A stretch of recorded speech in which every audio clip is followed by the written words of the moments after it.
माया मणि? ये तुम्हें चुन चुकी है शिवानी। तुम्हें जानकर आश्चर्य होगा कि आरोहिणी का अस्तित्व महारत्न से है, लेकिन महारत्न में सबसे शक्तिशाली मणि ये माया मणि है। इस मणि ने आरोहिणी को कभी नहीं चुना, क्योंकि उसके मन में लालच है। ये मणि तुम्हारे यहाँ आने मात्र से ही इस प्रकार जगमगाते हुए बाहर आ गई तो अवश्य ये तुम्हारे लिए ही बनी है। आगे आओ और ले लो ये माया मणि। अब इसकी रक्षा का दायित्व तुम्हारा है। महाराज की बात सुनकर शिवानी कुछ वक्त के लिए हैरान हो गई। उसे विश्वास नहीं हो रहा था महाराज की किसी भी बात पर, और न ही वो विश्वास करना चाहती थी। नहीं, इस माया मणि ने मुझे सिर्फ इसलिए चुना है क्योंकि मैं आरोहिणी से जुड़ी हुई हूँ। अगर ये मुझे चुन रही है तो आरोहिणी को भी जरूर चुनेगी। ऐसा बिल्कुल नहीं हो सकता। आरोहिणी के मन में कोई इच्छा नहीं है, कोई लालच नहीं है। वो इन सब से इस महारत्न की रक्षा कर रही है, बस, और कुछ नहीं। आगे बढ़ शिवानी और ले ले ये माया मणि और जाके सौंप दे इसे आरोहिणी को और लौट जा अपने समय में। शिवानी अपने कदम धीरे धीरे सामने मणि की तरफ बढ़ाने लगी और मणि का प्रकाश उसको पास आता देख और भी अधिक बढ़ने लगा। शिवानी ने कांपते हुए अपने हाथों को मणि की तरफ बढ़ाया और जैसे ही उसने वो माया मणि को छुआ, आसमान से निकलकर एक तेज शक्ति माया मणि में समाने लगी और माया मणि से शिवानी में वो शक्तियाँ शिवानी पर समाती हुई ऐसी लग रही थीं, जैसे कि आग की लपटें उसके पूरे शरीर में फैल चुकी हों। ये दृश्य मैंने अपने पूरे जीवन काल में कभी ऐसा दृश्य नहीं देखा। ये अनमोल है, अद्भुत है। ये क्या हो रहा है? ये क्या हो रहा है मेरे अंदर?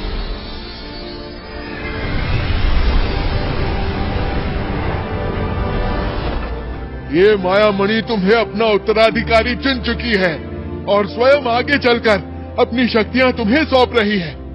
इसके पीछे अवश्य ही कोई कारण होगा। तुम उन सब में से एक हो जिसे यह अवसर मिल रहा है। महाराज की बातें सुनकर शिवानी ने उस माया मणि को अपनी मुट्ठी में जकड़ लिया। उस मणि में एक ताप था जिसे शिवानी महसूस कर सकती थी। वो मणि पकड़कर पीछे पलटी और महाराज की ओर आने लगी। अब मैं निश्चिंत हूँ। मुझे पूर्ण विश्वास है कि अब तुम मेरे नगर पर आने वाले काल को रोक सकती हो। जाओ और आरोहिणी से उस महारत्न को लेकर आओ। विजय भव। शिवानी के दिमाग में इस वक्त बहुत उथल पुथल थी। वो बिना कुछ बोले ही वहां से बाहर आ गई। बाहर खड़े उसके दोस्त उसी का इंतजार कर रहे थे। किसी को नहीं पता था कि आखिर अंदर हुआ क्या था। हमें अभी इसी वक्त गुफा लौटना होगा। चलो। फाइनली हम वापस लौट पाएंगे और ऐसा करने से अब हमें कोई नहीं रोक सकता। वो लोग बिना देरी किए महल से बाहर चले गए और अचानक चलते चलते ही गायब हो गए। वो एक पल में ही गुफा में आ चुके थे। उनके सामने अभी खुशी से पागल आरोहिणी खड़ी थी, जिसकी नजर इस वक्त शिवानी के हाथ पर थी। मणि, मुझे विश्वास था कि तुम अवश्य ही माया मणि अपने साथ लेकर लौटोगी। शिवानी, दिखाओ कहाँ है वो माया मणि। मुझे उसे अपनी आंखों से देखना है।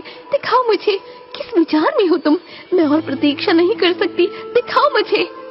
आरोहिणी के बार बार ये सब कहने पर शिवानी ने अपनी मुट्ठी उसके आगे खोल दी और उस मणि की चमक को देख आरोहिणी की आंखें लालच से चमक उठी। शिवानी ने जैसे ही आरोहिणी के हाथों में उस मणि को देना चाहा, आरोहिणी उस श्राप को याद कर पीछे हट गई। अगर वो इस माया मणि को छू भी लेती तो अभी इस क्षण जलकर भस्म हो जाती। आरोहिणी ने अपना हाथ हवा में उठाया और अचानक उसके हाथों में अदृश्य माया महारत्न प्रकट हो गया। लो, इसमें इसके सही स्थान पर इस माया मणि को रखो यहाँ पर, और मैं तुम सबको जल्द से जल्द तुम्हारे समय में वापस भेज दूंगी। आरोहिणी की बात सुनकर शिवानी ने उसके हाथों से इस रत्न को लिया और अपने हाथों से उसमें उन मणियों के साथ ही माया को लगा दिया। उसके ऐसा करते ही आरोहिणी ने उसके हाथों से रत्न छीन लिया। आज मेरी प्रतीक्षा, मेरा तप सब सफल हो गया। अब इस रत्न की शक्तियां मेरी होंगी। मेरी, केवल आरोहनी की। आरोहनी की बात सुनकर वो पांचों आश्चर्य से भर गए। ये तुम क्या कह रही हो? क्या वो तुम नहीं थी जिसे ये रत्न अपने कुल को स्थापित करने के लिए चाहिए था? तो आज तुम ये क्यों कह रही हो कि इस रत्न की शक्तियां तुम्हारी हो जाएंगी? क्या कहा तुमने? हाँ, क्या कहा तुमने? कुल को पुनः स्थापित करूं, वो भी मैं? क्या तुम्हें मैं मूर्ख लग रही हूँ?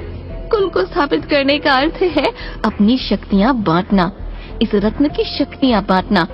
और ये मैं भला क्यों करूंगी? इस संसार में केवल एक मायावी है और रहेगी, और वो होगी आरोहनी, केवल आरोहनी।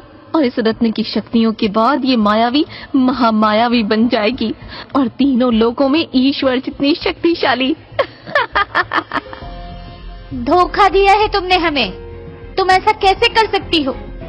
शिवानी की बात सुनकर आरोहनी ने क्रोध से उसकी तरफ देखा और उन सब पर प्रहार कर उन्हें बंदी बना लिया।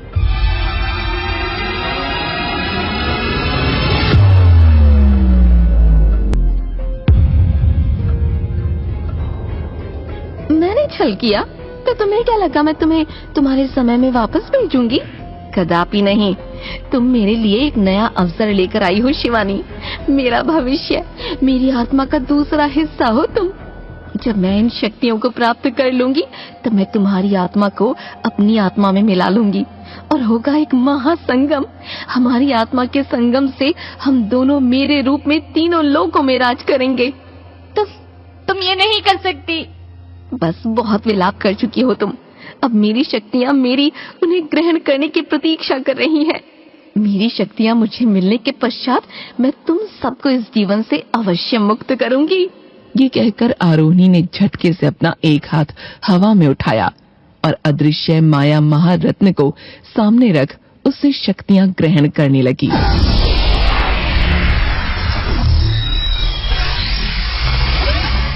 ये हमने क्या कर दिया? ये शायद अब हमारे लिए मौत से भी ज्यादा भयानक होने वाला है। आरोहनी में नई शक्तियों का संचार होने के कारण आत्या के आसपास बनाया हुआ कवच टूट गया और कवच टूटते ही शिवानी को वहाँ आत्या दिखाई दी। ये कैसा अनर्थ कर दिया तुमने शिवानी? तुम्हें उन्हें रोकना होगा। अरे मगर कैसे? ये अंतिम अवसर है शिवानी, ये अंतिम अवसर है। इसे केवल तुम और तुम रोक सकती हो। तुम्हारी और उसकी आत्मा एक है। जो शक्तियां उसकी आत्मा में समा रही हैं, वही तुम में भी समा रही हैं। अभी भी समय है। शिवानी, रोको उसे, इससे पहले कि आने वाला कल मिट्टी में मिल जाए। रोक लो शिवानी उसे हराने का बल सिर्फ तुम में है, क्योंकि शिवानी, आरोहिणी तुम्हारा भूतकाल है। तुम्हें आज अपना ही सामना करना होगा शिवानी। ऐसा इसलिए क्योंकि तुम ही आरोहिणी हो और अपने भीतर की आरोहिणी को जीतने के लिए तुम्हें अपने सामने खड़ी आरोहिणी को परास्त करना ही होगा। देखो, ध्यान से देखो उस महारत्न की तरफ और ध्यान से देखो। वो कुछ देना चाहता है तुम्हें। तुम्हारी शक्तियां, तुम माया मणि से जुड़ चुकी हो और वो अब तुम्हें इस पूरे रत्न से जोड़ती हैं। देखो उस तरफ, देखो शिवानी उस ओर। आत्या की बात सुनकर शिवानी ने ध्यान से उस रत्न की तरफ देखा। शिवानी के देखने भर से ही वो रत्न शिवानी की तरफ अपनी शक्तियां भेजने लगा। आरोहिणी की आंखें इस वक्त बंद थीं। वो देख ही नहीं पाई कि वहाँ हो क्या रहा है। शिवानी आरोहिणी के बंधन से आजाद हो चुकी थी।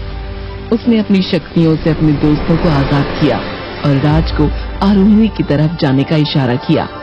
शिवानी का इशारा मिलते ही राज आरोहिणी की तरफ भागा और लात मारकर उसके हाथ से रत्न छुड़ा लिया। रत्न छूटकर सीधा शिवानी के कदमों में जा गिरा।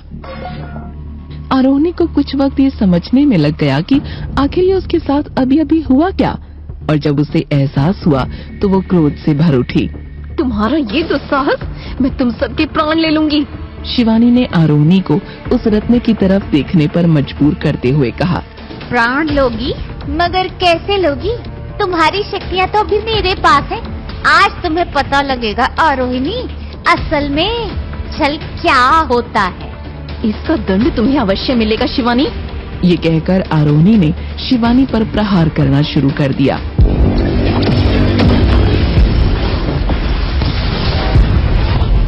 और कुछ ही क्षणों में वहाँ शक्तियों का एक भीषण युद्ध छिड़ गया। शिवानी की महाशक्तिशाली माया मणि की शक्तियों के आगे आरोही की शक्तियाँ कमजोर पड़ने लगी।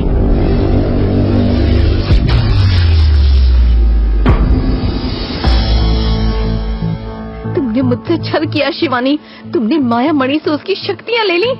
मैंने नहीं ली, माया मणि ने मुझे खुद ये शक्तियाँ दी हैं। असंभव, इस रत्न की उत्तराधिकारी मैं हूँ। तुम थी, अब इस रत्न की उत्तराधिकारी मैं हूँ।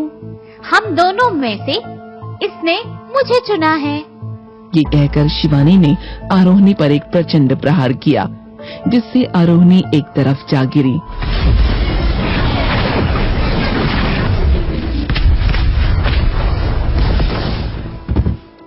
आरोहिणी का हृदय।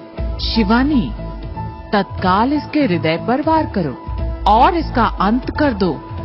आरोहिणी की कहानी खत्म कर दो शिवानी। तुम? आरोही अब तक काफी घायल हो चुकी थी।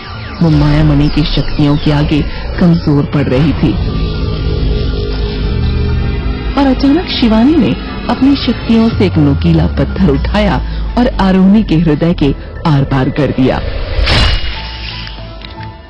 आरोही का अंत हो चुका था और अंत होते ही शक्तियों का एक सैलाब सा गुफा में आया और सब शांत हो गया।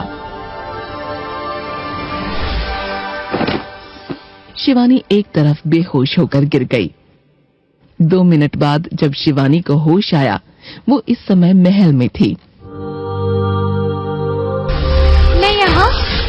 आरोही मत रुकिए, हमारे जाने का वक्त आ गया है। हम तुम्हारा ये उपकार आजीवन याद रखेंगे और संजीवनी के इतिहास में तुम्हारा नाम स्वर्ण अक्षरों से लिखा जाएगा। शिवानी, हम तुम्हारे आभारी हैं। चलो शिवानी। हाँ। वो लोग रत्न के सामने खड़े हुए थे और एक साथ उन्होंने उस रत्न को छुआ और वो लोग वहाँ से गायब हो गए। कहते हैं भविष्य से एक लड़की और उसके कुछ साथी आए थे जिन्होंने उस दुष्ट मायावी का अंत किया और अंजेरी को उससे मुक्त किया। तो ये थी अंजेरी की कहानी। मंडे को मुझे तुम सबके असाइनमेंट्स चाहिए। Now class is over. आज मुझे पहली बार एकदम ऐसा सुपर हीरो जैसा फील हो रहा है। हाँ, वो सुपर हीरो जो तलवार के घाव से पूरा दिन बेहोश रहा। बट ये जर्नी हमारे लिए कितनी एक्साइटिंग थी ना। एक्साइटिंग तो होनी ही थी ना, आखिरकार we are the super explorer. और हीरोज भी।